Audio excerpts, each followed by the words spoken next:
La chronique de Chloé, une étincelle pour comprendre, apprendre et avancer dans votre quotidien.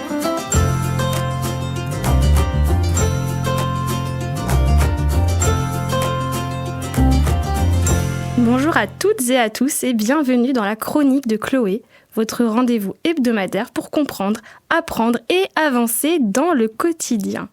Aujourd'hui, on aborde un sujet qui touche quasiment tous les parents à un moment ou à un autre.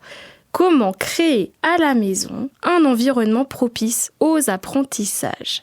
Parce qu'entre les devoirs, les écrans, la fatigue, les disputes entre frères et sœurs, ce n'est pas toujours évident de transformer la maison en havre de paix et de concentration. Et pourtant, l'environnement familial joue un rôle dans la réussite scolaire et le bien-être cognitif. Dans cette chronique, je vous propose des conseils très concrets, testés et approuvés pour organiser l'espace, structurer le temps, motiver sans pression, même si vous n'avez ni bureau ni maison parfaite. On pense souvent que les apprentissages se font essentiellement à l'école, mais l'environnement à la maison a un impact majeur. Un cadre sécurisant rend l'enfant plus disponible mentalement. Un environnement structuré favorise la confiance en soi et des routines régulières aident à l'organisation et à la concentration. Et ici, on ne parle pas de matériel coûteux, ni d'avoir une pièce dédiée. Quelques gestes simples suffisent à transformer un coin de la maison en véritable espace d'apprentissage. Première astuce, l'objectif ce n'est pas de recréer la classe à la maison, mais de proposer un cadre repérant, stable et encourageant. Alors finalement, comment aménager l'espace de façon efficace ? Premièrement, on va créer un coin dédié, identifiable, pour travailler.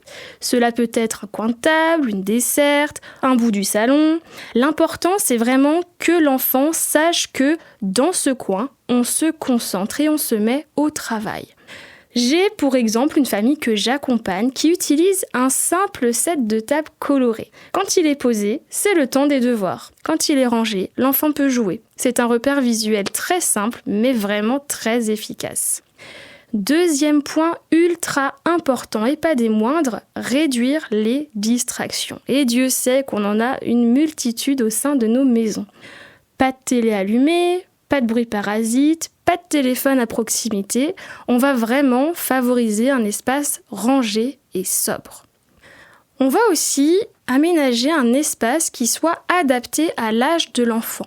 Donc pour les tout petits, on va penser peut-être à une table à la hauteur de notre enfant, justement de notre petit bambin, et de matériel à portée de main.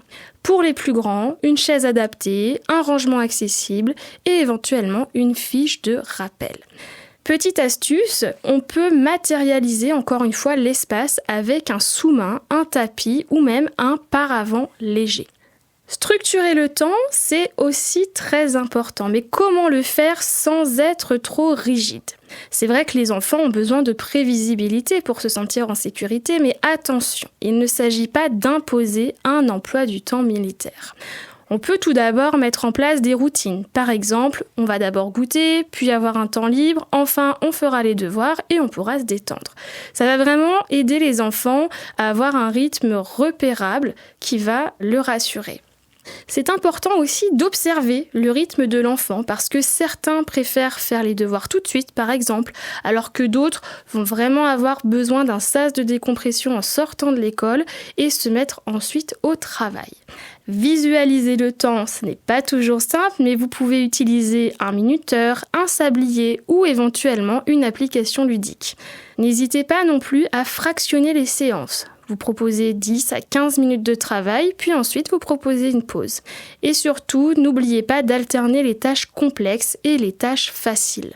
Vous pouvez ensemble, avec votre enfant, fabriquer un planning visuel ou une routine illustrée qui lui permettra de mieux se repérer. La motivation, ça favorise la confiance, ça permet à l'enfant d'avoir l'envie, l'élan de se mettre au travail. Et un bon environnement, c'est aussi un climat émotionnel sain. C'est très important, dans un premier temps, d'encourager l'effort. On va féliciter son engagement et pas uniquement les résultats obtenus. On va aussi valoriser les progrès, même les petits.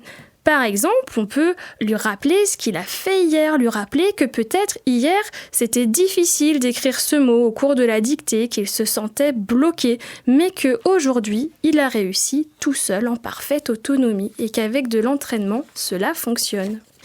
Important aussi de l'aider à accepter l'erreur. Et pour qu'il l'accepte, il faut que le parent l'accepte. Ce n'est pas grave de faire des erreurs, c'est normal.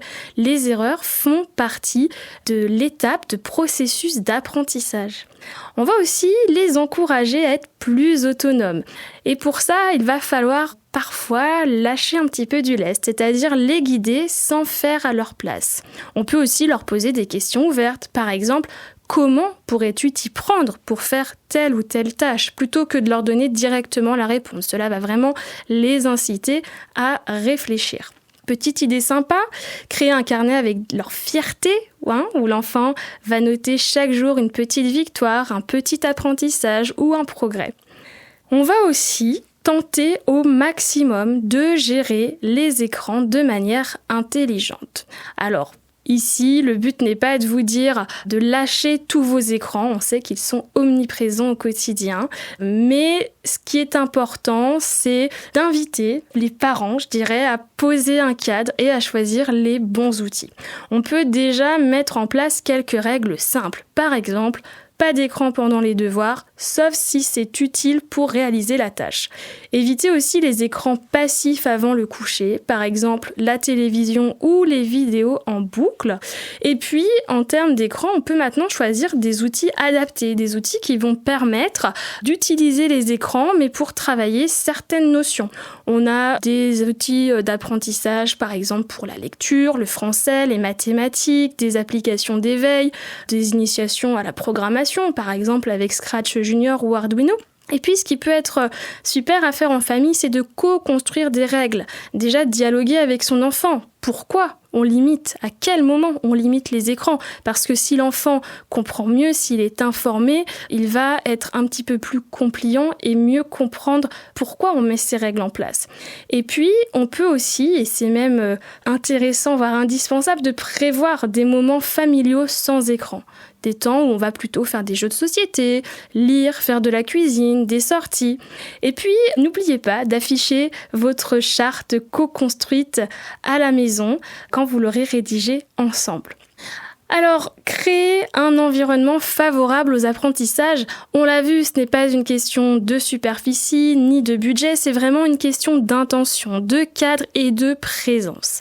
Avec quelques repères simples, un coin bien choisi et des routines bienveillantes, une relation encourageante, on peut transformer les devoirs en un temps plus serein et plus porteur. Merci pour votre écoute et à très bientôt dans la chronique de Chloé pour une nouvelle étincelle éducative. C'était la chronique de Chloé, une étincelle à retrouver en podcast sur le site radiosemnos.com.